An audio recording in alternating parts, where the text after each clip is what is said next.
Hola a todos, ¿cómo están? James here from LearnSpanishWithJames.com and from the Learn Spanish with James podcast. Now in this video, I'm going to be reviewing Babbel, an online Spanish learning program with some of the best marketing out there. But does this make it the best course? Now in this video, I'm going to cover everything you need to know about Babbel. That includes its main features, its pros and cons, and whether I think it's the right language learning program for beginner and intermediate learners. I'm also going to discuss Babbel's teaching style and decide if I think it can really help you become more fluent in Spanish. But before we begin, I should say that if at any point whilst watching this video you want to try Babbel for yourself, feel free to use the link in the description below this video. Now the link below is going to help you save some money and give you a free trial for Babbel. Alright, let's get into it. Now what is Babbel? Now Babbel is very famous for being one of the top online language learning platforms out there. It offers complete courses, so it says, to help people become more skilled in many languages, including Spanish, of course.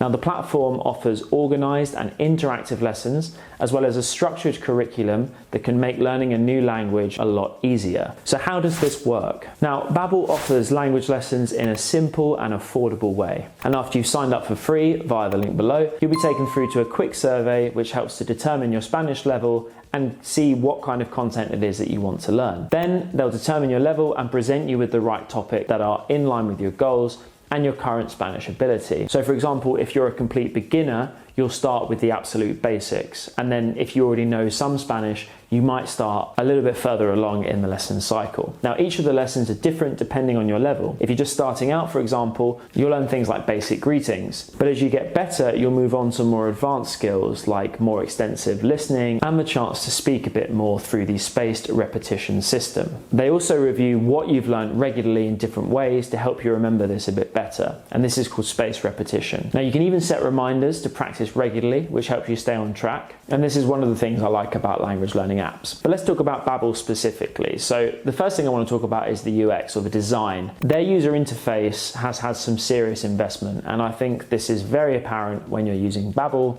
either on desktop or on mobile or tablet. When you first use Babbel, you'll notice that it's got a very simple and easy to use design. Everything's organized neatly on both mobile and tablet, and this makes it really easy to navigate for people who aren't necessarily tech savvy. You can always find what you need. Now, something else I really liked is the fact that the courses have a cultural insights. As I went through the lessons, I realized that they teach more than just vocabulary and grammar, and this can make it more interactive because they have valuable insights and the daily lives and traditions of people in Spanish-speaking countries. And that's why we learn a language, right? It's not just so that we can order like an apple at the market, for example. It's to immerse ourselves in the culture and the customs of other countries. I think the inclusion of these cultural teachings adds depth to the learning experience and makes it better than just like a lot of the free apps out there that you might be using already. And this can also really help us to understand the language.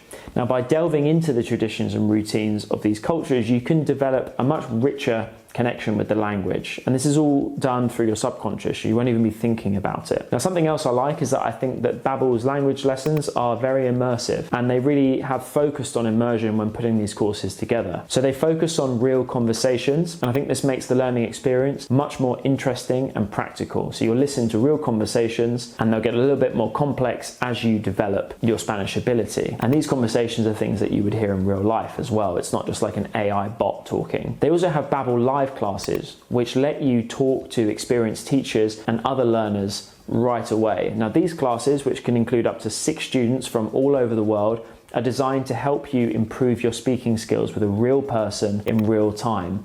And I really like that Babbel has included Babbel Live, because I think this really helps you develop your speaking skills much quicker and can help you feel more supported as well, because you're with other learners, you're with a real person speaking. It's not just you and a platform, for example. Now, with all of these positives being said, there are some things that I think they could do better. So I just want to take you through some cons. Now, I should say that one issue is that a lot of time needs to be committed with Babbel, and it's not a bad thing per se. Like, it takes a long time to learn a language, but I think it can be a little bit repetitive using Babbel. Almost all of the courses are in the same format, and it's like rinse and repeat. I also think the lessons focus a little bit too much on spaced repetitions. Whilst it works, spaced repetition can be, well, as it suggests, very repetitive, right? And although it is an effective technique, it can be really boring. I do think they have addressed this issue though with the introduction of Babbel Live, And I think this makes their lessons now, or at least using Babbel, much more interactive and engaging than it used to be. So it's not that much of a negative, but I think you should take into account this spaced repetition system when you're signing up for Babbel. It's a big investment of your time, even if not of your money. So who is Babbel really good for, and does it make you fluent? Now, I think Babbel is best for people who want to improve their Spanish consistently and really immerse themselves in practical Spanish conversations. So yes, it can absolutely help you get better at the language, get you more used to listening to it, get you more used to speaking it. But it's not going to take you from not being able to speak at all to suddenly being fluent, okay? It's a really good supplementary resource, but you need to be practicing in lots of other ways as well. You should have a tutor if possible. If you can't afford a tutor, then get yourself a language exchange. You should be reading in Spanish as much as possible. So you should look at Babbel as part of a wider learning goal, let's say. It's one of many resources. Now, I've told you a lot about Babbel and you've seen what it looks like. If you think it's the right course for you, check the link in the description below. That's going to give you a free trial and save you some money when you sign up. Now, don't forget to leave a like and a subscribe for this channel. I hope you found this useful, and search Learn Spanish with James wherever you get your podcast. The Learn Spanish with James podcast is free. It's me and a nice guy called Francisco based in Madrid, where we take you through a range of cultural topics and talking points. And that's it. I'll see you next time.